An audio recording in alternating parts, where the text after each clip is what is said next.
The city never slept, and in the middle of its restless lights, a boy was born to fight.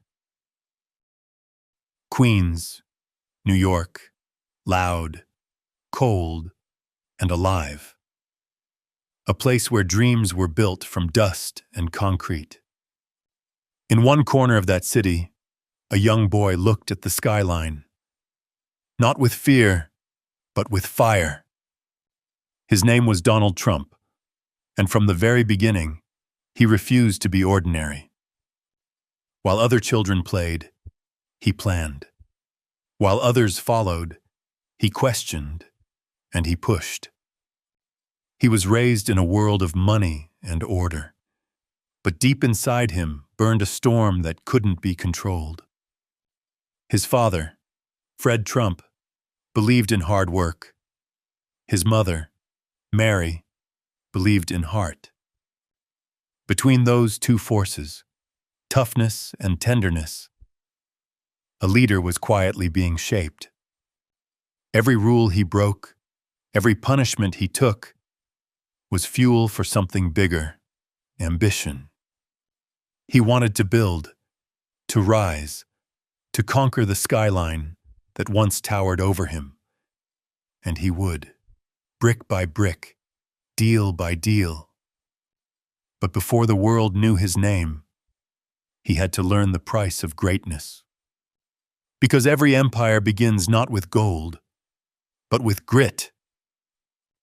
This is not just the story of a businessman or a president. It's the story of a boy who believed he could shape the world. And whether you admire him or not, his journey will make you question your own limits. Because somewhere inside you, too, there's a dream that refuses to stay small. And today, that dream whispers, "Stand out." Queens was not gentle. It was loud, fast, and full of dreams fighting to survive. In a tall brick house stood a boy with sharp eyes. He watched the city, and the city watched him back. His father, Fred Trump, was a builder of empires. A man who believed in work, not words. Fred woke early, demanded order, and taught discipline like a soldier. He told his son, "Success never sleeps." His mother, Mary, was different. Soft voice, Scottish heart, always reminding him to stay kind. She told stories about her homeland, about storms, faith, and standing strong when the wind hits hardest. Donald was the fourth of 5 children. He wasn't the calm one, he was the fire. At school, he argued, shouted, laughed too loud. Rules felt like cages to him. Teachers called him stubborn. His father called him strong. He learned early that strength isn't about size. It's about spirit. He saw how his father handled workers, money, and risk. And something inside him woke up, the hunger to create. While other kids dreamed of fame, he dreamed of buildings. He loved the noise of machines, the sound of progress rising from the ground. Every skyscraper he saw was a challenge, a message saying, "Climb higher." Yet, his father saw danger in that fire. He worried that ambition without control would burn too fast. So when Donald crossed the line one too many times, Fred made a choice that changed everything. He sent his son away, to the New York Military Academy. It wasn't punishment. It was a lesson. In that moment, Donald didn't understand. He felt rejected, angry, misunderstood. Sheets. But years later, he would realize. His father wasn't breaking him. He was building him. Because sometimes, love doesn't whisper. Sometimes, it disciplines. And in the heart of that discipline, the boy who would one day rule towers began to rise. He didn't know it yet, but every rule, every shout, every tear was shaping him. Queens had given him ambition. His father would give him structure. Two worlds colliding to form the foundation of a future empire. And from that clash of chaos and control, a leader began to take form. One who would carry both fire and focus, one who would one day make the world listen. Cham. The academy gates closed behind him. The noise of Queens was gone, replaced by silence and order. Rows of uniforms, boots polished to mirror shine, rules written on walls, shouted by voices of command. Donald stood there, proud but restless. He hated being told what to do. The first weeks were war inside his mind. Every yes, sir, felt like a cage. He missed home, missed noise, missed freedom. But he also felt something new, challenge. Discipline wasn't just punishment, it was power. Each morning at dawn, he learned control. Control of body, control of reaction. When others quit under pressure, he learned to stand. When others stayed silent, he learned to lead. Pain turned to strength. Repetition turned to rhythm. The boy who once fought rules began mastering them. He learned that leadership wasn't born, it was trained. And respect wasn't given, it was earned. In the stillness of early mornings, he felt the first spark of confidence. He realized that success doesn't start in the spotlight. It starts in silence, when nobody is watching. Each shouted command became a mirror. It showed him his anger, his ego, his weakness. He began to see that control over self was the first step to control over life. Fred's decision had worked. The academy didn't break him, it shaped him. He rose through ranks, became captain, led by example, not by fear, but by strength. His fellow cadets followed his voice. He wasn't perfect, but he was determined. And determination was louder than talent. It made people notice. By graduation, he carried something priceless: discipline. Not the cold kind, but the focused kind. The kind that built habits, that turned ideas into results. He didn't know it yet, but this would become his greatest weapon. Years later, when the world saw his towers rise, few knew they were built on military mornings and quiet endurance. Because success never starts with applause. It starts with order, vision, and pain. The academy had taught him what Queens couldn't: how to direct his own storm. He no longer feared control. He used it. And inside that uniformed boy, a man of relentless purpose began to breathe. He wasn't just learning to follow rules. He was learning how to bend them. He understood the secret of greatness: to win the world, first master yourself. That was the birth of his discipline and the foundation of his empire. Graduation came, but his hunger didn't fade. The academy taught discipline, but not direction. Donald wanted more than medals. He wanted to build. He entered Fordham University first, but the fire inside him needed bigger walls. 2 years later, he transferred to Wharton School, a place known for business, money, and vision. Wharton changed his language. He started thinking in numbers, deals, and possibilities. He studied economics. But what truly fascinated him was risk. While others memorized formulas, he imagined skyscrapers touching clouds. He walked through Philadelphia's busy streets, watching how power looked in glass and steel. He realized something vital. The world listens to those who build. In 1968, degree in hand, he stepped back into his father's empire, the Trump Organization.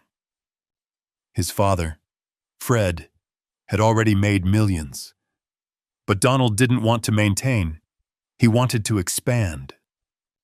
He didn't dream small houses. He dreamed skylines. Fred built homes for families. Donald wanted to build symbols. He studied every deal, every mistake his father avoided. Then, slowly, he began to take control. First, small projects, then bigger ones. He didn't fear failure. He feared being ordinary. He learned the rhythm of business. Numbers by day, strategy by night. Every negotiation was a battlefield. Every contract, a test of will. He was young, ambitious, sometimes reckless, but his charm was undeniable. He could talk people into believing, and then make belief real. His father warned him, "Be careful. Don, big dreams bring big debts." But Donald smiled. Big dreams also bring big victories. He wasn't chasing money. He was chasing his name. He wanted Trump to mean success, to make it shine like gold. Every decision, every risk, was a step toward that vision.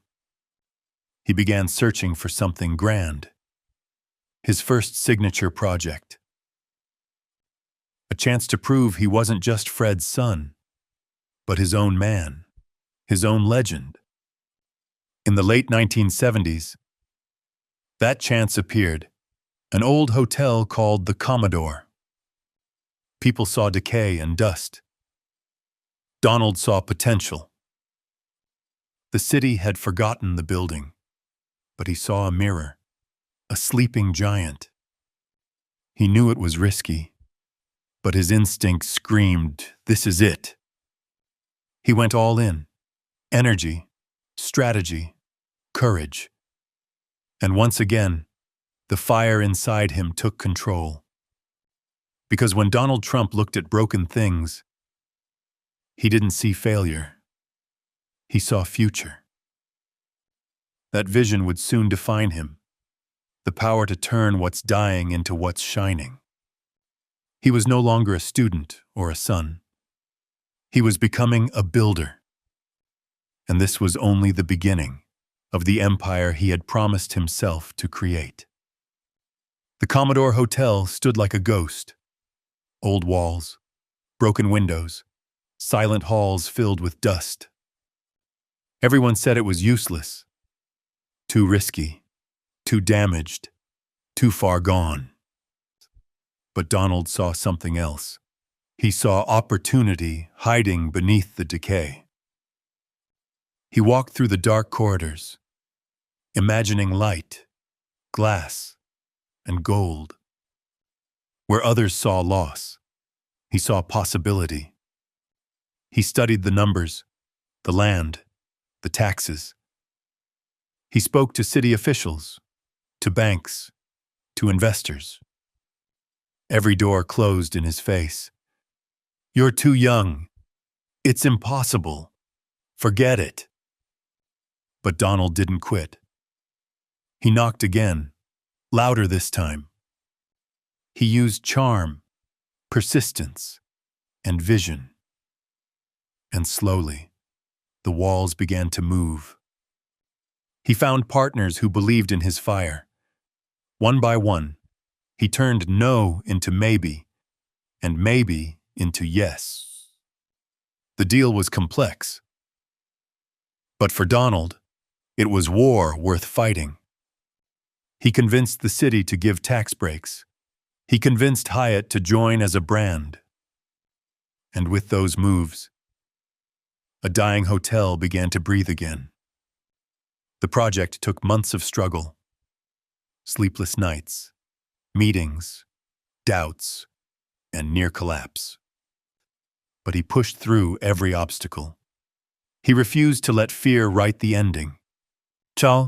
Finally, in 1980, the doors opened, and the Grand Hyatt was born. It was more than a building. It was a rebirth. The marble floors shone like victory. The name Trump appeared on the walls. New York took notice. Newspapers called him bold, daring, unstoppable. He was only in his 30s. Yet he had reshaped a piece of the city. Fred Trump stood silently in the crowd, proud but cautious. His son had done what few dared to try. The Grand Hyatt became a symbol, proof that vision beats experience. For Donald, it wasn't about the money. It was about the message. He wanted the world to see what faith in yourself could do. That you could turn ruins into resurrection. Porters asked how he felt after success. He said, "It's just the beginning." And he meant it. Because now he had tasted victory, and it was addictive. He walked through the lobby each morning, watching guests admire what he built. He smiled quietly. Not out of pride, but purpose. He had turned risk into reward, and failure into fame. People started to talk about his style, his confidence, his boldness, his golden vision. He had built more than a hotel. He had built a reputation. The Grand Hyatt didn't just change a street corner. It changed his identity. He was no longer the son of Fred Trump. He was Donald Trump, the builder. And this success unlocked something deeper. A belief that no dream was too high. The boy from Queens, once sent away for discipline, had just conquered Manhattan. He looked at the skyline that night. Lights shining across the city he once feared. Whispered to himself, "This is only the first." Because true builders never stop. They see one victory as the start of another climb. Donald Trump had built his first monument, and with it, he had built his confidence. The city now knew his name, but he was already planning the next one. Something taller, something louder, something that would touch the clouds and forever change how the world saw success. New York was changing, and so was he. The boy who once dreamed of buildings now ruled them. The success of the Grand Hyatt had opened every door. Investors listened, bankers followed, cameras turned. Donald Trump had become the new face of ambition, and he was just getting started. He wanted to build something no one could ignore. Something that screamed success from miles away. So he looked to Fifth Avenue, the heart of Manhattan, and there he saw his next masterpiece. A piece of land most thought impossible to transform. He smiled. That was the sign he loved. He began designing what would soon become Trump Tower, a building that would define his name for decades. Glass, steel, gold, everything about it reflected his vision. He wanted elegance, strength, and power. Critics laughed. Too expensive, too arrogant, too big. But Donald didn't listen. He had learned, the louder the doubt, the bigger the victory. The construction began. Every floor rose like a heartbeat of determination. He visited the site daily, helmet on, eyes sharp. Workers said he could spot a mistake from across the room.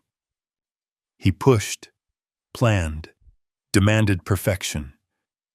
Nothing less would bear his name. Finally, in 1983, Trump Tower opened its doors, and New York stopped to look.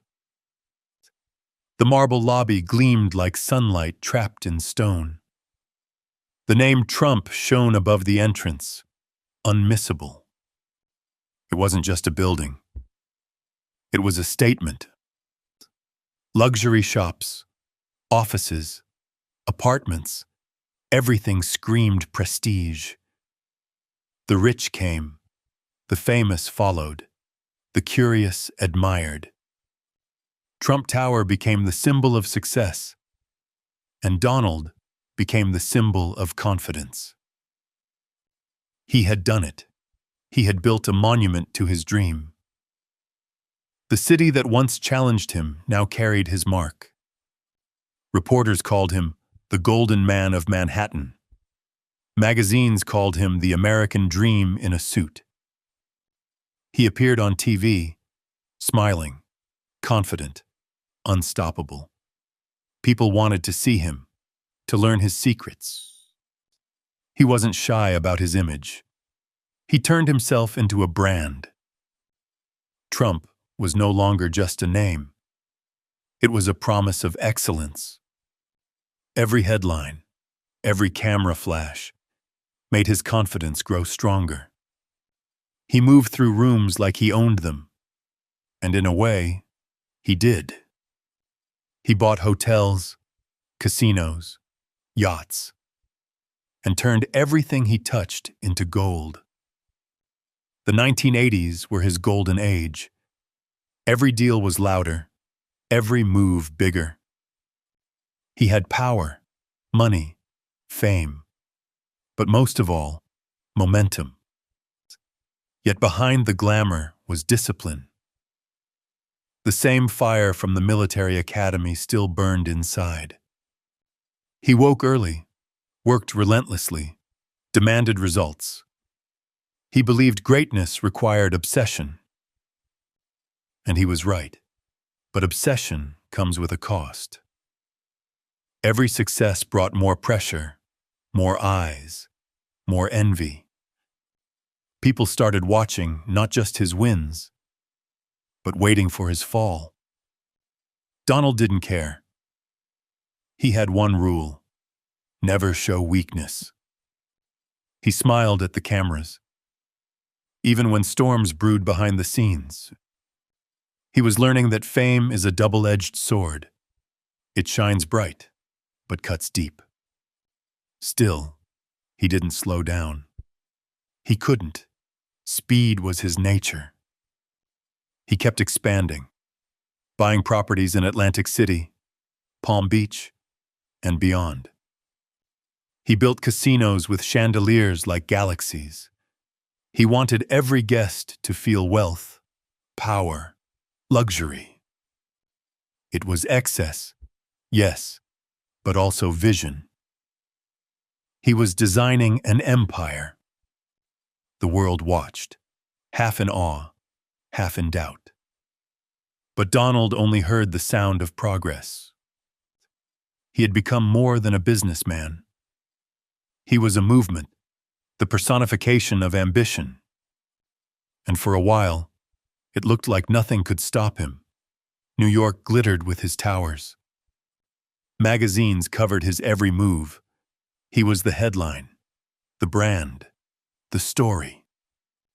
And people loved, or loved to hate, his rise.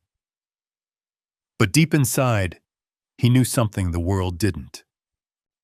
That success, like a skyscraper, must stand on solid ground. And if that ground shakes, even gold can fall. The higher he climbed, the thinner the air became. He was about to learn that glory always demands a price. But for now, the city was his kingdom, and his name was the crown.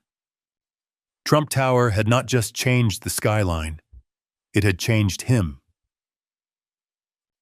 He had proven that dreams could be built in steel, and that confidence, pure, unshaken confidence, could move cities. It was his age of glory, and the world had only just begun to watch. Success was addictive, and Donald Trump wanted more.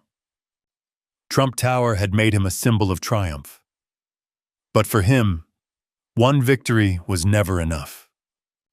He looked beyond New York's skyline to the shining lights of Atlantic City, a city famous for casinos, risk, and fortune. And where there's risk, there's opportunity. He saw a new empire waiting to rise, casinos that would carry his golden name. So he moved fast, buying properties one after another. Trump Plaza, Trump Castle, Trump Taj Mahal, each grander, louder, brighter than the last.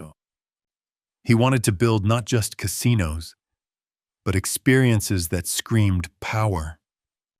Marble floors, gold ceilings, luxury everywhere. Every guest was meant to feel like a king. He poured millions into each project. Money moved like waves, unstoppable. People called him fearless. Others called him reckless. He didn't care. He believed fear was for followers, not leaders. And for a while, it worked. The casinos drew crowds. The headlines praised him. The Trump brand was glowing, and his confidence towered higher than ever. He became a celebrity businessman. Interviews, magazine covers, talk shows, everywhere. People wanted to be him, or beat him. His name meant luxury. His image meant success. But behind the gold, cracks began to show. The empire was expanding too fast. Debt started whispering in the background. The economy slowed. Competition grew. The casinos cost more than they earned. Some nights, the lights were bright, but profits dimmed. Donald didn't stop. He doubled down. He believed problems were temporary, but reputation was forever. He fought every obstacle with strategy and charm. He renegotiated, refinanced, rebuilt. He refused to say enough, because enough never felt like victory. To him, every failure was fuel. Every loss was a lesson in disguise. When critics said he was falling, he smiled. You'll see. He understood that power isn't just about money. It's about perception. As long as people believed in the Trump name, the empire would stand. And people did believe. His confidence was contagious. Even when business stumbled, his image stayed strong. Because he didn't just sell products, he sold belief. He turned his life into a brand, his brand into a lifestyle. In the 1980s, he was unstoppable, the golden decade of ambition. His towers, casinos, and hotels became landmarks, each one shouting the same message, "I'm here to win." Yet deep down, he knew glory always dances with danger. Every success carried a shadow, and that shadow was growing. But he didn't slow down. He couldn't. As for Donald Trump, momentum was everything. The world was watching, and he refused to blink. He stood at the peak of his power, his empire glowing across the skyline. The boy from Queens had conquered 2 cities, but the real test was still ahead. Because empires don't just grow, they're tested. And soon, he would discover how fragile glory can be. How quickly gold can turn to dust. Behind every deal and flashing camera, there was a man searching for connection. Donald Trump had built towers of glass and gold. But love, that was harder to build. In 1977, he met Ivana Zelnichkova, a woman with beauty, drive, and fire. She was from Czechoslovakia. Bold, intelligent, and fiercely independent. They spoke the same language of ambition. Two strong wills drawn to each other's power. They married, and together became one of New York's golden couples. Ivana wasn't just a wife, she was a partner. She helped design hotels, manage projects, and raise their image. Together they had 3 children: Donald Jr., Ivanka, and Eric. Each one born into a world of cameras and expectations. Each one carrying the weight of the Trump name. At first, their life looked perfect. Luxury, parties, magazine covers, the dream. But perfection is heavy. And success doesn't leave much room for silence. Donald was always on the move. Meetings, deals, late nights, endless calls. Ivana held the family together, while he chased the next skyscraper. Love began to fade under the pressure of power. Distance grew where affection once lived. The tabloids called it drama. But in truth, it was loneliness wearing a tuxedo. Donald loved his family deeply. But ambition demanded attention. And when success is your first love, everything else learns to wait.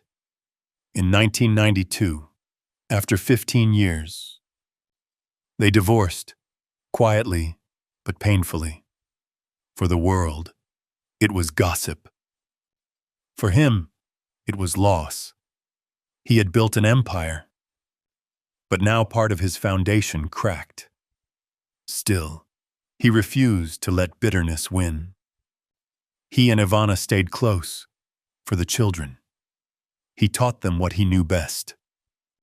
Discipline, courage, confidence. Donald Jr., bold and outspoken, followed his father's path. Ivanka, graceful and driven, became his mirror in business. Eric, loyal and calm, carried his father's quiet focus. They all bore pieces of him, both the strength and the storms. Donald made sure they understood one thing: that family comes before fame. Even when life feels divided, blood keeps the story whole. He didn't always show emotion in words, but his actions spoke loudly. He attended graduations, business launches, milestones. Whenever he could, he stood beside them, proud. Because beneath the gold and pride, there was still a father who cared deeply. People saw his wealth, his attitude, his fire. Few saw the man who wanted his children to do better than him. He often said, "Think big, but stay grounded." It was advice built from both success and regret. Ivana once said he was married to ambition. Maybe she was right. But ambition, for Donald, wasn't greed. It was survival, the only way he knew how to breathe. His first marriage had shown him that victory always has a cost. You can conquer cities and still lose your peace. He learned that love, like business, needs work. And without attention, even gold fades. Years later, when asked if he would change anything, he paused and said softly, "I'd spend more time." It was one of the few moments he let the world see his heart. Because behind every empire stands emotion, and behind every leader stands loss. Donald Trump had won the world's attention, but he was learning to win something harder: balance. The boy who once sought power was now learning the price of love. After the storm of divorce, Donald's world felt quieter, but not calm. He was still building, still chasing, still shining. But even gold feels heavy when worn too long. Then came Marla Maples, young, radiant, full of energy. An actress with a soft voice and a free spirit. Where Ivana was structure, Marla was spontaneity. She made him laugh again. She reminded him that success could smile. For a while, they were inseparable. A businessman and a dreamer, two worlds colliding. Their love burned fast, bright like a match struck in the dark. In 1993, they married. The headlines called it a fairy tale reborn. Soon after, their daughter Tiffany was born. Tiny, golden, innocent, a new chapter. Donald adored her. He held her with the same pride he held his buildings. He wanted Tiffany to grow strong, to know that her name carried power. But behind the smiles, the cracks of fame began to return. Marla loved peace. Donald lived for noise. He thrived on movement. She longed for stillness. While he chased meetings and headlines, she searched for quiet mornings. Two good people, moving in different directions. Their worlds no longer fit, and love, once fierce, began to fade. In 1999, they divorced. It ended not with anger, but acceptance. Donald said, "Sometimes love isn't lost. It just changes form." And he meant it. He stayed close to Tiffany, watching her grow, cheering from afar. She became graceful, educated, confident, a reflection of both her parents. Through her, he learned patience. Through heartbreak, he learned humility. Because every fall teaches something pride cannot. Every goodbye makes room for growth. His empire was expanding again, but his heart had changed shape.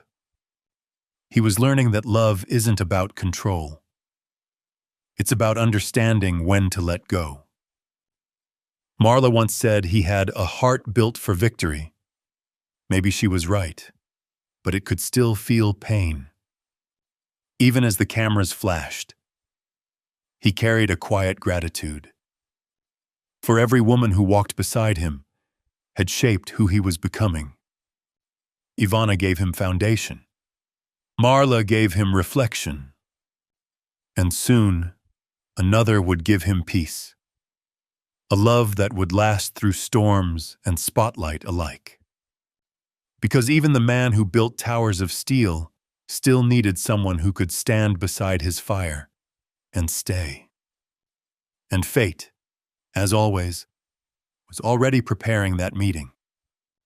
It was a night of glitter and music, flashbulbs, laughter, and the hum of New York's elite.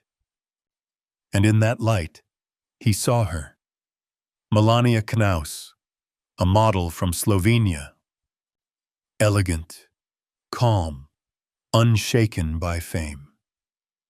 She didn't chase him, and that caught his attention. Her beauty was undeniable, but her quiet strength was what intrigued him most. Donald was used to noise. Melania brought silence, the kind that steadies the storm. She listened more than she spoke. She moved with grace, never trying to impress. For the first time in years, he didn't feel the need to perform. They began to meet, talk, share stories of childhood, different worlds, yet something felt familiar. She reminded him of his mother, kind eyes, strong morals, quiet confidence. As months turned into years, she became his peace. In 2005, they married in a grand ceremony. It was lavish, yes, but filled with warmth. The tabloids called it another Trump spectacle, but those who knew him saw something deeper: contentment. In 2006, their son Barron was born. Donald's youngest child, his final chapter of fatherhood. He was proud, protective, gentle. When he held Barron, ambition paused, just for a moment. Melania raised him with simplicity, keeping him away from the noise of fame. She believed in values: respect, kindness, humility, and she brought those into their home. For Donald, she was not just a partner. She was balance. She didn't argue with his power. She grounded it. She didn't try to change him. She steadied him. Together, they became a symbol, beauty and strength standing side by side. Through her, he rediscovered quiet mornings, family dinners, and the small things success often steals. While the world still shouted his name, she gave him space to breathe. He once said, "Melania is my rock," and she was. When storms of criticism came, she didn't speak. She stood. When fame demanded attention, she stayed private. She reminded him that love doesn't need headlines. It needs loyalty. And for a man who had lived half his life in front of cameras, that was a rare gift. Barron grew under that calm light. Tall, composed, respectful. Donald often said his son had his mind and her heart. It was the perfect balance. In Melania, he found stability. In Barron, he found legacy. The man who built towers for the world had finally built a home for himself. It wasn't as loud as Trump Tower, but it was stronger, built on peace. And though the fire of ambition still burned, it now had something worth protecting. Because even the fiercest builders need a place where they can rest and be loved. The lights of the 1980s had dimmed. The gold that once glittered now carried cracks. Donald Trump's empire, vast, loud, unstoppable, was starting to tremble beneath its own weight. The casinos that once roared with victory now whispered the sound of debt. The economy shifted, and even the mighty began to stumble. The man who built skyscrapers of confidence was now standing on shaky ground. Bills piled higher than the towers he loved. Banks called, partners worried, headlines screamed. For the first time, the word failure appeared next to his name. But Donald wasn't built to surrender. He faced crisis the only way he knew, head on. He negotiated fiercely, turning every threat into a conversation, every no into a delay. He refused to disappear. He refused to hide. In public, he smiled, a symbol of defiance against collapse. In private, he worked like a man possessed. Sleep became a stranger, strategy his best friend. He once said, "When you're down, double your focus." And he did. The 1990s became his battlefield. He sold assets, cut costs, rebuilt reputation. Each move was a step out of quicksand. Slowly, painfully, the ground held firm again. People laughed. Critics mocked. But he didn't hear them. His mind was on survival. He learned that true strength is not in never falling, but in rising again. He stopped chasing glamour and started protecting foundation. Every mistake became a mentor. Every loss, a teacher. He began to see business differently, not as a game of winning, but a test of endurance. The casinos, some closed, some sold. But his will, unshaken. He rebuilt the Trump organization brick by brick. This time smarter, steadier, sharper. The man who once flew too close to the sun had learned the value of shade. And yet, the fire inside him never died. It just burned wiser. He turned pain into precision, and defeat into direction. When asked about his losses, he smiled. I don't lose, I learn. By the late 1990s, the headlines shifted again. The comeback had begun. He had survived what others couldn't. He had kept his name alive when the world buried it. The boy from Queens, once sent away for discipline, was now living its lesson again. Endure. He knew that success was temporary, but character, that was forever. His story was no longer just about wealth. It was about resilience. Because every empire eventually shakes, but not every empire stands again. Donald Trump's did, and from that storm, he emerged changed. Less naive, more dangerous, more determined. He had fallen from gold to ground. And from that ground, he rebuilt his throne, not as the same man, but as one who finally understood the cost of greatness. The fall had humbled him, but it had also hardened him. He no longer chased applause.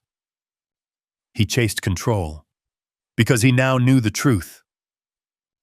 Power isn't given, it's recovered. And this recovery would soon make him more unstoppable than ever before. When the storm settled, Donald Trump stood in silence, surrounded by lessons, not ruins. He had lost millions, faced ridicule, tasted defeat. But something inside him whispered, rebuild. And so he did. Not just his business, but his identity. He looked at the mirror and saw more than a man. He saw a name, a brand waiting to rise again. Trump had always meant ambition. Now, it would mean survival. He began to treat his name like a product. Every deal, every building, every handshake, stamped with Trump. Hotels, golf courses, towers, even bottled water. If it carried his name, it carried his pride. He understood something most didn't. In a noisy world, confidence is currency, and his confidence never ran out. He turned Trump into a global signature. People didn't just buy rooms. They bought prestige. He mastered the art of visibility. Every interview, every appearance, perfectly crafted. He smiled in front of cameras, even when the numbers behind him screamed chaos. Because image, he knew, was power. If the world believed you were winning, you were. His business model evolved. Less ownership, More branding. He licensed his name to buildings around the world. Dubai, Istanbul, Toronto, Manila. The list grew. He didn't build them all, but his name built their value. He was everywhere, without having to be everywhere. That was genius. That was strategy. He had transformed from a builder of walls to a builder of perception. Critics called it vanity. He called it vision. He understood that influence, not assets, was the new empire. And through that, he rose again, stronger, sharper, smarter. By the early 2000s, the Trump name had become a symbol once more. It stood for luxury, power, and comeback. It reminded people of the man who refused to quit. Every article that mocked him in the 1990s now used his name for headlines in the 2000s. He had turned failure into marketing and defeat into demand. When asked how he rebuilt, he said, "I never rebuilt, I rebranded." He wasn't lying. He had turned survival into a style. People began to study him, his confidence, his rhythm, his rules. He became more than a businessman. He became a lesson. And this new Trump was different. He didn't chase approval. He created it. He didn't follow trends. He defined them. He taught the world something simple: that your name is your most valuable asset. Protect it, polish it, promote it. Make it stand for something no one can ignore. Because even when money fades, reputation remains. And that's exactly what he built. The man who once nearly lost everything had turned his name into everything. It was no longer just on buildings. It was in conversations, in culture, in history. Trump had rebuilt more than an empire. He had rebuilt belief, his and the world's. And soon, that belief would lead him to a stage even bigger than business. Because after mastering the market, he was ready to challenge the world. Not as a CEO, but as a leader. The 2000s arrived with new screens, new fame, new rules, and Donald Trump knew exactly how to use them. He had rebuilt his brand. Now, he would broadcast it. Television, the perfect stage for confidence, the perfect mirror for power. In 2004, he launched The Apprentice, a reality show where ambition met competition. Contestants fought for a dream job in the Trump empire. Each week, one would be fired. And then came the phrase that shook television. "You're fired." 2 words, sharp, cold, unforgettable. They became a symbol of authority. Viewers loved it.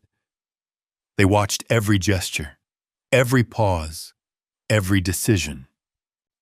Donald wasn't acting. He was leading, just as he did in real life. He didn't need scripts.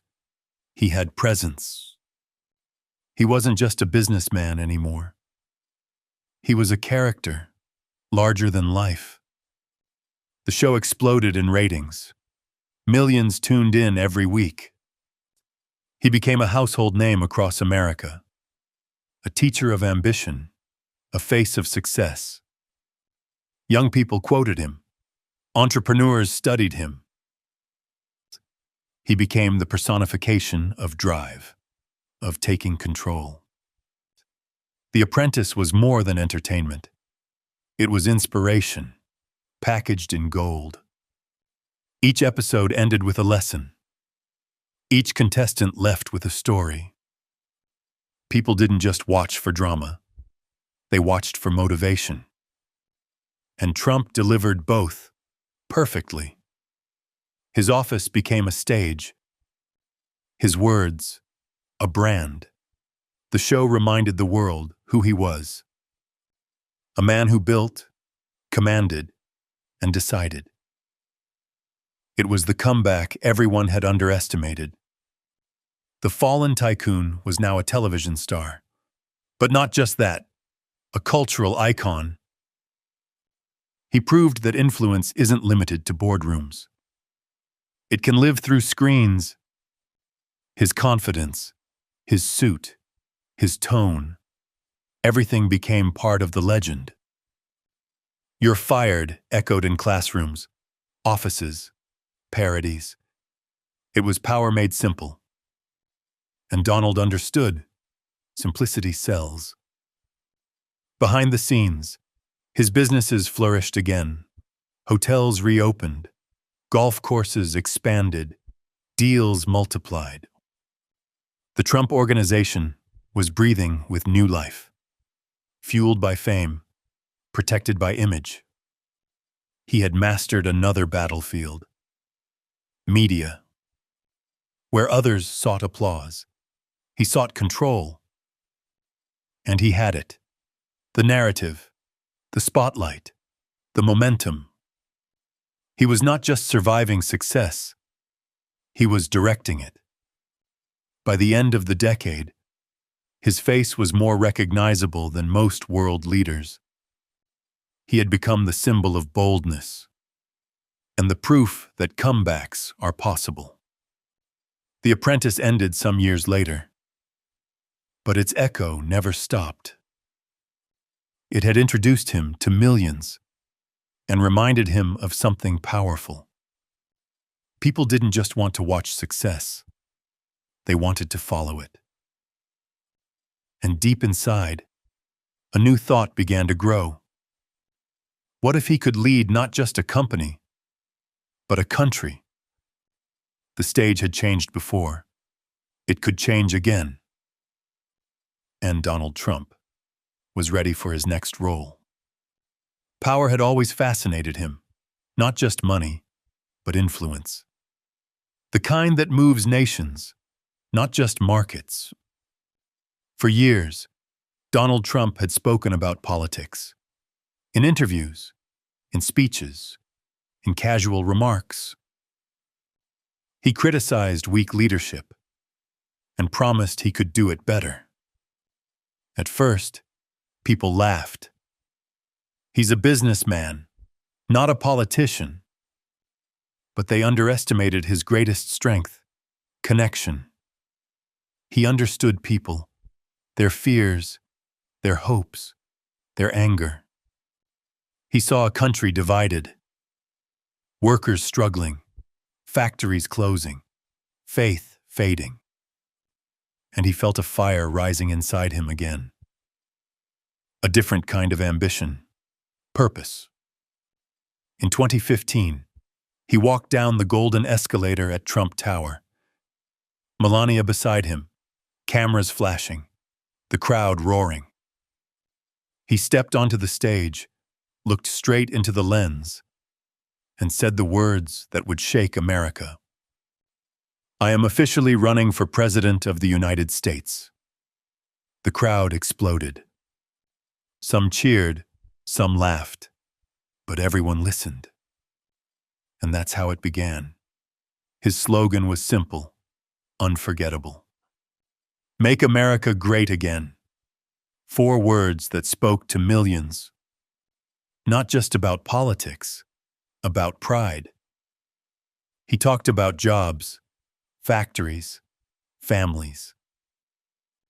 About strength, power, and national dignity. He wasn't polished like other politicians. He was raw, unapologetic, unfiltered, unafraid. And people loved it. They called him honest, real, fearless. The media mocked him daily. But the more they attacked, the stronger he became. Every insult was fuel. Every doubt, motivation. He traveled the country. Rallies packed with thousands wearing red hats. He spoke with fire. And for the first time, many felt heard. He said what others were too careful to say. He broke the script and rewrote the game. Washington dismissed him as a joke, but the people didn't. They saw something familiar. A man who had built his life from the ground up. A fighter who didn't apologize for success. A voice that refused to bow to fear. He turned frustration into a movement. The forgotten into followers. Every speech was a challenge. Every debate, a storm. He faced politicians with decades of experience. But experience couldn't match energy. He knew how to dominate a stage, how to make headlines with a sentence, and for every critic shouting, "Impossible," he built another crowd shouting, "Yes, we can." He used social media like a weapon.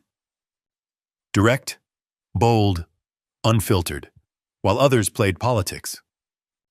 He played presence. He wasn't trying to fit in. He was trying to change the rules. And that's exactly what he did. The businessman who once built towers was now building momentum. Each rally louder. Each promise stronger. He spoke of walls, of strength, of taking back control. He gave people something they'd lost, belief. His opponents couldn't ignore him anymore. The polls began to shift. The fire had turned into a movement. The movement into a force.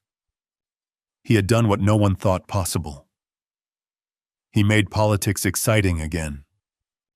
Not by pretending to be perfect, but by being unapologetically himself. He had always said, "Think big," and now he was thinking bigger than ever. The same confidence that built his empire was now fueling a revolution. And as 2016 approached, America was no longer laughing. It was listening. Because whether people loved him or hated him, one thing was certain. Donald Trump had changed the conversation. And soon, he would change history. The year was 2016. And America stood divided like never before. On one side, the establishment. Politicians polished by decades of speeches and suits. On the other, Donald Trump. The outsider with a microphone and a mission. He had never held public office. He had no political machine behind him. But he had something stronger. The people. Ordinary voices, tired of empty promises. He traveled from small towns to massive arenas, shaking hands, pointing fingers, shouting truth. Crowds grew. Chants echoed, "Make America great again." The red hat became more than fabric. It became a symbol of rebellion, of hope, of identity. The media laughed at first. Late-night shows mocked him every night. But laughter slowly turned to fear. Because the impossible was happening. He was winning. He beat rivals one by one. Politicians who underestimated his energy fell like dominoes. He debated differently, fiercely, bluntly, sometimes brutally. But people admired his fearlessness. He said what others wouldn't. He attacked the system that many blamed for their pain.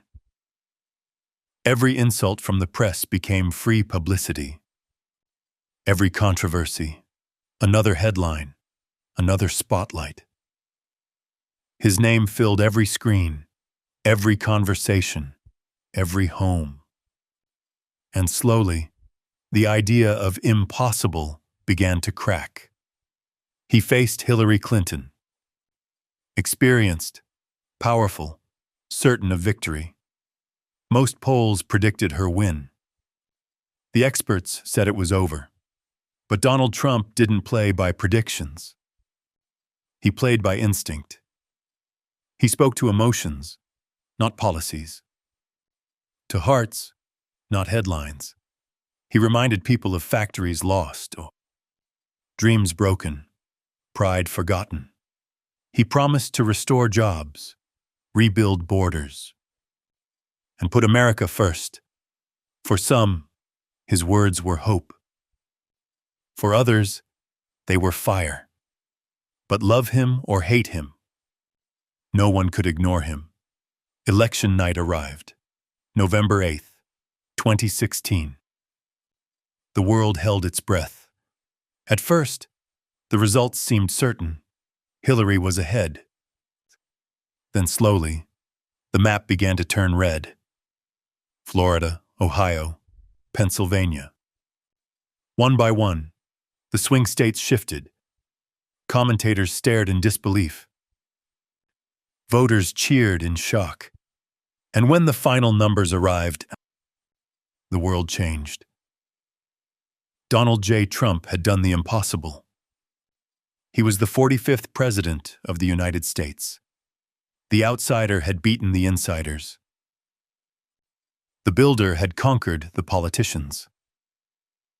Tears, cheers, anger, applause. The nation roared with divided emotion. He walked onto the stage that night, his voice calm, his tone steady. He thanked his family, his supporters, his nation. And he said softly, "It's time to make America great again." It wasn't just a victory speech. It was a declaration of intent. Behind him stood Melania, poised, graceful, proud. Beside him, his children, the legacy of his empire. The cameras flashed. The anthem played, and history was rewritten.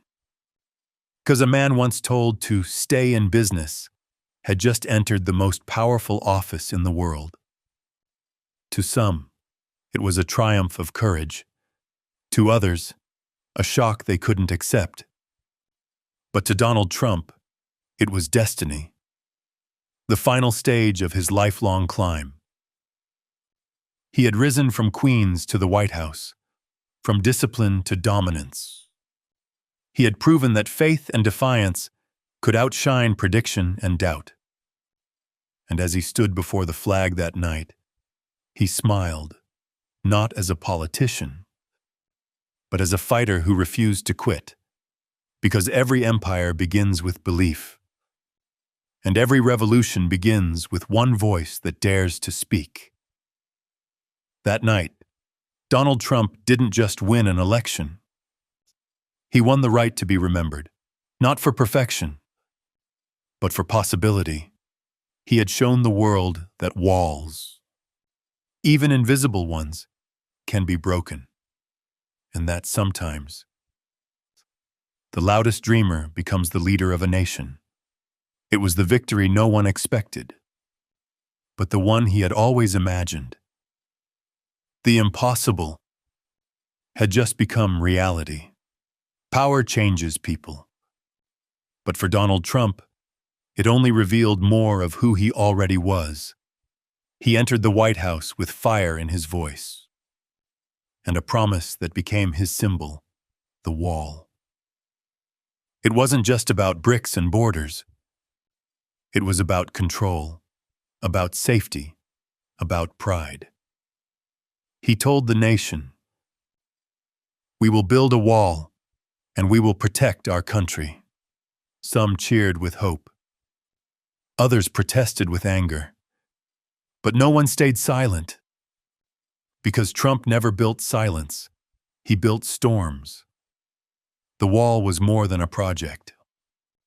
It was a message. To his supporters, it meant strength. To his critics, it meant division.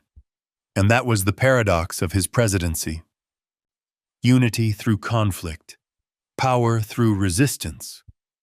Meetings turned into battles, press conferences into duels. Every word he said sparked headlines. Every tweet shifted the world's attention. He was no longer the businessman commanding builders. He was the commander commanding a nation. He pushed for immigration reform. He demanded security, order, and results. He faced opposition from every side. Media, politicians, even his own party. But Trump didn't step back. He doubled down. He visited the southern border, stood before stretches of fence and desert. Behind him, cameras flashed. In front of him, history waited. He spoke with conviction. This wall isn't about hate. It's about home. The crowd cheered. Critics fumed. But Donald never feared controversy. He fed on it. Every argument gave him momentum. Every protest gave him purpose. He turned obstacles into opportunities and conflict into attention. He once said, "If people are talking, I'm winning." And the world never stopped talking. For years, the wall remained a battlefield of ideas. Part built, part blocked, always debated. But to Trump, it had already served its purpose. It had made his message unforgettable. Because leadership, in his eyes, wasn't about pleasing everyone.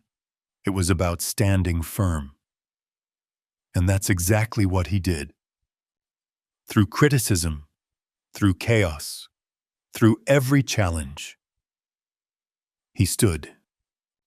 To him, every brick represented more than a border. It represented will, the strength to act when others only speak. He wasn't trying to be loved. He was trying to be effective. And whether the wall ever stood tall or not, it had already built something stronger, his legacy of defiance. Donald Trump didn't just build walls in deserts. He built walls of conviction. He taught the world that even one man's vision, if loud enough, can shake the world. And that sometimes, to protect what you love, you must first be willing to fight. For Trump, it was never only about America's border. It was about America's identity. And though the wall may remain unfinished, its echo still stands, loud, bold, unbroken. Just like the man who dreamed it. The Oval Office became his new boardroom. Only now, his deals involved entire nations. Donald Trump wasn't just managing a company anymore. He was managing the world's attention. Every handshake mattered. Every meeting echoed across continents. He approached global politics like business. Direct, bold, transactional. Allies respected him. Rivals feared him. He didn't speak the language of diplomacy. He spoke the language of deals. To some, it was shocking. To others, refreshing. He believed strength earned respect. He believed weakness invited chaos. So, he moved with confidence. Unpredictable, unapologetic, unstoppable. He challenged trade with China, demanded fair deals, and refused to back down. He questioned alliances that no one dared to touch. He told the world, America will no longer be taken advantage of. It wasn't just policy. It was personal. Because for him, leadership wasn't about compromise. It was about control. Then came the meetings that stunned history. North Korea, a nation once sealed in silence. In 2018, Donald Trump met Kim Jong-un face to face. the first sitting U.S. president to ever do so. The world watched, breath held tight. Two leaders, two nations, one fragile handshake. The image went global. Critics doubted, supporters cheered, but even his enemies admitted one thing. It took courage. The meeting didn't solve everything, but it opened doors no one else dared to knock on. He turned diplomacy into theater, and he knew exactly how to play the stage. At the United Nations, he spoke of sovereignty and strength. He called out nations by name, something few presidents had ever done. Some laughed. He smiled back, unbothered. Because for Trump, leadership wasn't about applause. It was about impact. He withdrew from agreements he saw as unfair. He renegotiated trade, reshaped alliances. He demanded results, not rituals. He measured success in numbers, not niceties. Foreign leaders learned quickly. Donald Trump didn't bluff. If he said he'd walk away from the table, he would. And more often than not, they followed him back. He was rewriting diplomacy in real time. Not through charm, through strength. Yet, behind the iron tone, there was strategy. He wanted peace, but on his terms. He didn't seek global love. He sought global respect, and whether through tension or triumph. He earned it. Supporters saw him as a fighter for America. Critics saw him as chaos in a suit. But both agreed, he made history impossible to ignore. The press followed his every move, every tweet, every plane ride. He had turned foreign policy into a performance. And the world, his audience. Even when controversies erupted, he never backed away from the spotlight. He believed transparency wasn't weakness. It was weapon. He once said, "If you don't tell your story, someone else will." So he told it, louder than anyone else. By the end of his first years in office, he had changed how America looked abroad. Some doors closed. Others opened wider than ever. But no matter where he went, his presence shifted the air. Love him or hate him, he made the world react. Because Donald Trump didn't just enter global politics, he disrupted it. And that disruption was exactly what he believed the world needed. A reminder that leadership isn't always quiet, and diplomacy isn't always polite. Sometimes, it's about standing firm in front of the entire planet and saying, "This is who we are, and we're not afraid to be strong." Power attracts light and shadow. And for Donald Trump, the shadows came fast. The louder his voice grew, the stronger the resistance became. Every decision sparked a debate. Every word became a weapon. The media followed him like a storm, half waiting for mistakes, half creating them. He was no stranger to criticism, but this time, it was different, political. In 2019, the word impeachment filled the air. Accusations, investigations, endless hearings. They said he had crossed a line. He said it was all a trap. Congress divided. The nation divided with it. Televisions blared. Commentators shouted. Truth drowned in noise. Donald Trump did what he always did. He fought back. He called it a witch hunt. He called it corruption in disguise.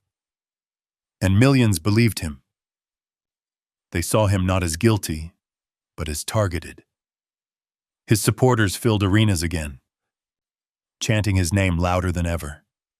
To them, the impeachment wasn't justice.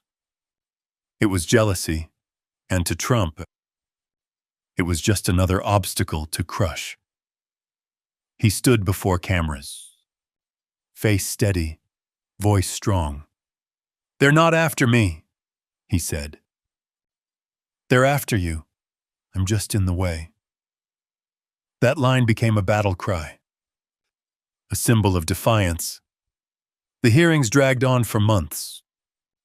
But in the end, the Senate acquitted him. He wasn't removed. He was reinforced. His enemies had tried to break him. Instead, they made him stronger. He walked out of the White House that night, not as a victim, but as a survivor. The headlines couldn't decide what to call it. Defeat, victory, chaos. He didn't care. He only cared that he was still standing. Because to him, survival was success. Every attempt to silence him only proved his impact. He had been tested by politics, tested by media, and tested by power. And yet, he endured. The impeachment wasn't just a trial. It was a mirror. It revealed who he truly was. A fighter who refused to bow. He once said, "Pressure creates diamonds." And under that pressure, his defiance glittered brighter. For Trump, the lesson was simple. If you can face the system and stay standing, you own it. He had survived scandal, ridicule, bankruptcy, and now politics. And still, his influence refused to fade. The world realized something that night. Donald Trump didn't just play the game. He rewrote the rules. And even his critics knew.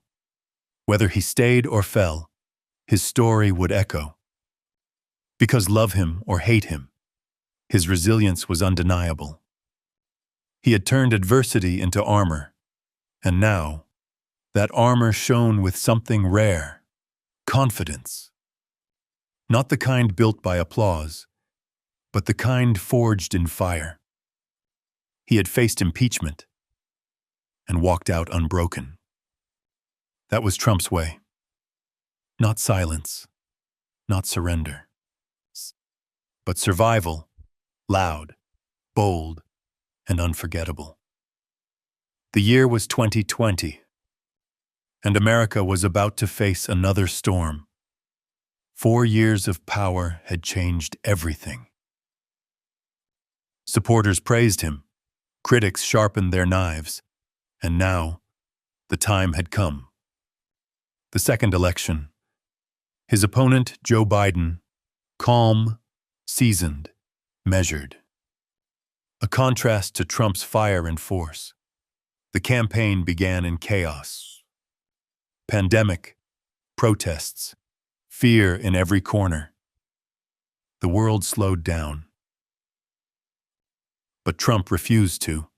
He traveled city to city, speaking to crowds masked in hope and worry. He promised recovery. He promised strength. He said, "We built the greatest economy once. We'll do it again." And his followers believed. But the noise was louder this time. The country was exhausted, divided, uncertain. Every headline burned with tension. Every tweet became a spark. The election turned into a battlefield. Truth versus perception. Power versus fatigue. Trump fought with the same intensity as always. Unfiltered, direct, unapologetic. Rallies filled with red hats once more. Chants of 4 more years shaking the air. He smiled, waved, and pushed harder. He wanted not just victory, but validation. Because this wasn't just politics anymore. It was a legacy fight. He had built his name on comebacks, And now, he wanted one more. Election night arrived. November 3rd, 2020. The world watched again, breathless. Votes came in, slowly, state by state. The map flickered red and blue, hour by hour. At first, it looked familiar. Trump was leading, but as mail ballots rolled in, the tide began to shift. Numbers changed. Headlines shifted. And when the final results came, Joe Biden had won. The crowd fell silent. The nation split once again. Some celebrated relief. Others shouted disbelief. Trump refused to accept defeat. He claimed fraud, injustice, betrayal. Something's not right, he said. This isn't over. His supporters echoed his cry. Protests rose, accusations spread, emotions burned, the Capitol filled with anger, the country filled with fear.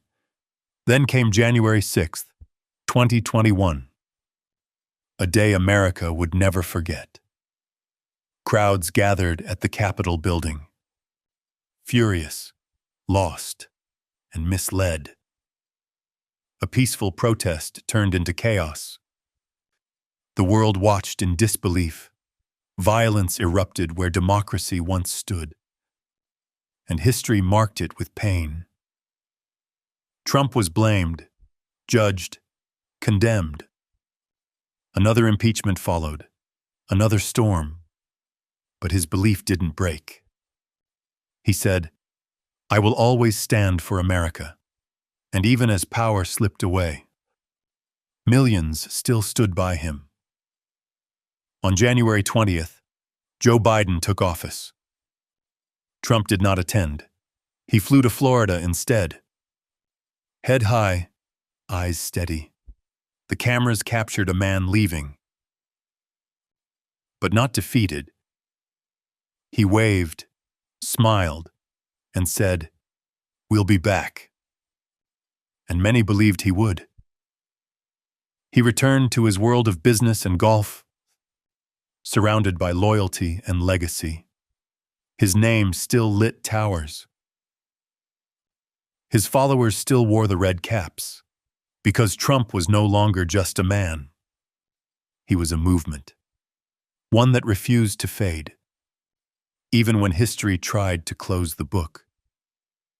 He had lost the White House, but not the spotlight. He still spoke at rallies, still shaped conversations. Some said his era was over. But deep down, they knew it wasn't, because every time he fell, he found a way to rise again. The election had ended, but the story of Donald Trump had not. It was only turning a page, waiting for its next headline. The fighter had lost the crown, but never his fire. And even in defeat, he still made the world watch. The crowds were gone. The chants faded, the cameras silent. Washington moved on, but Donald Trump did not. He returned to Florida, to sunlight, palm trees, and reflection. The White House was behind him, but the weight of it still followed. For the first time in years, there were no meetings, no speeches, no rallies, only quiet and the echo of what had been. Yet Donald Trump was never built for silence. He turned stillness into strategy. While the world thought he was resting, he was planning. Mar-a-Lago became his new headquarters, a golden fortress for a restless mind. Old allies visited. New followers arrived. They asked, "Will you run again?" He smiled and said nothing. but his eyes already had the answer. The fire had never gone out. He watched the news daily, commented, criticized, calculated. His presence never truly left politics. His voice still shaped the headlines. He began holding rallies again, testing the waters of loyalty.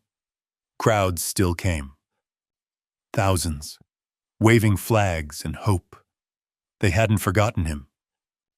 They never would. Because to them, he wasn't just a leader. He was a fighter who spoke their language. He talked of freedom, of faith, of the American dream. He said, "We are not done, not even close." Every word rekindled belief. Every appearance reignited the movement, even without power. He had influence, and that was enough. He continued his business quietly. Hotels reopened, golf courses flourished, deals flowed. His empire had survived everything: scandal, politics, and loss. He had fallen before, and each time he came back stronger. Now, he was preparing for the biggest comeback of all. Reporters speculated. Critics predicted failure. But they had said that before, and been wrong. He played the long game, letting time rebuild his image. He knew history rewards endurance, not emotion. And endurance was his art. He spent time with his family, especially Barron, now taller, quieter, wiser. Melania kept her distance from politics, preferring peace to noise. Yet she stood by him, calm, steady, loyal. His constant in a world of storms. The years after the presidency were meant to be his retirement. Instead, they became his reinvention. He had gone from businessman to president. Now, he was something rarer, a symbol. Loved, hated, discussed, but never ignored. He had left the White House, but not the stage. Because some figures don't fade with power. They echo. And Trump's echo was everywhere. In debates, in rallies, in every political heartbeat. He was waiting, watching, preparing for one more round. And whether history agreed or not, he had already secured his place in it. Because legends don't retire. They regroup. And the storm he left behind was only the beginning of another. Strip away the gold, the towers, the headlines, the noise. And what remains is a man who built his life like a skyscraper. Floor by floor, lesson by lesson, Donald Trump, the brand, the storm, the name. But behind it, there was always the human being. Ambitious, yes. Confident, absolutely. But also driven by something deeper, the need to prove. From the boy in Queens who refused to blend in, to the man who faced the world and said, "Watch me." He wasn't perfect. He was proud, stubborn, fiery. But he never pretended to be flawless. He just refused to be forgotten. His victories were loud, his mistakes laut. He loved risk because it made him feel alive. He thrived under pressure, fought harder when the odds turned cold. Some called him arrogant, others called him brave. He called himself real, and maybe that's what made him different. He didn't hide his ambition behind politeness. He showed it unapologetically. He believed in loyalty like a soldier, and in revenge like a king. When he trusted fully. When he felt betrayed, he never forgot. He valued winning, but he respected those who never quit. Family remained his quiet foundation. Melania, calm and patient. His children, each carving their own path. He loved to see them succeed. Because for him, legacy wasn't money. It was continuity. He often said, "I want my name to stand for success." But what he really meant was for endurance. To survive storms, to fall and rise again. He wasn't always right. He wasn't always kind. But he was always certain, and certainty is rare. He changed how the world saw leadership. He made people feel love, hate, admiration, frustration. He made politics personal and success emotional. He lived his life as a statement that belief can outlast failure. And even when the spotlight dimmed, his shadow remained enormous. Because no matter what history writes, no one can deny his impact. He taught millions that boldness has power, that you can start in Queens and end in the White House. He was a builder, a brand, a president, a lesson, and above all, a believer in himself. That was the man behind the name. Not perfect, not peaceful, but powerful. Because Donald Trump's story was never just about success. It was about persistence. And in that, he found his truest victory: to never let the world forget he was here. Some stories end quietly. This one never will. Donald Trump's journey wasn't about politics or wealth. It was about the power of belief. He fell, rose, and fell again. But every time, he returned stronger. From a restless boy in Queens to a man who shaped the world stage. He built towers, empires, headlines. But what he truly built was endurance.